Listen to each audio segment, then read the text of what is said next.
And welcome back to Founders Park in Jennings. I'm joined now with Alice Roy. She's with the Jeff Davis Parish Tourist Commission. Now, Alice, I know you were talking about the Lorraine Bridge this morning in Sunrise. Certainly a lot to go and check out over there. But talk a little bit about the significance of the Lorraine Bridge for maybe those who missed out and just why it's such an attraction.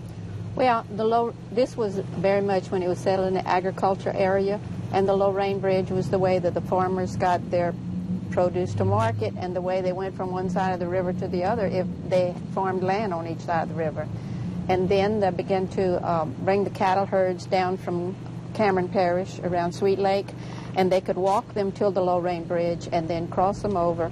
And the first stockyards in southwest Louisiana had been built in Welch, Louisiana, with the First Commission Board. Wow. So they would walk these cattle there, and they were sold there, and the ones that weren't sold locally were put on the trains because it was right on the tracks, and they were shipped to New Orleans markets. So it was, that was its basic use when it was built.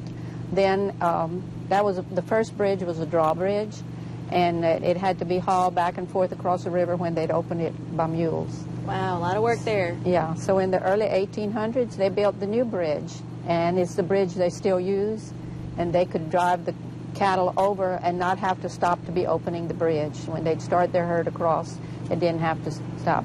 And bringing them on to Welch, where Mr. McBurney had built the cattle stockyards and the commission barn, it was much shorter for them to cut across the river there instead of go all the way around to the higher ground.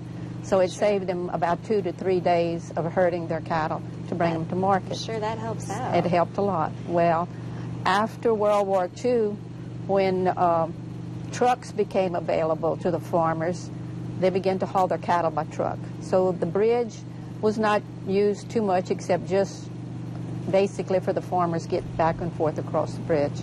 And it began to fall into disrepair, and it was closed in, I forgot exactly which, I think it was in the 80s. It was closed to traffic because it had become danger. Well, the people of the area adopted the bridge.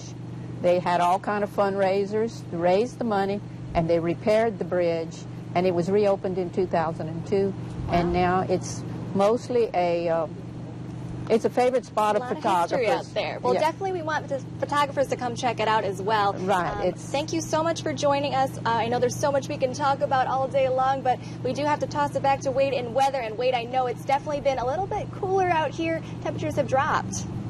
Yeah, absolutely. So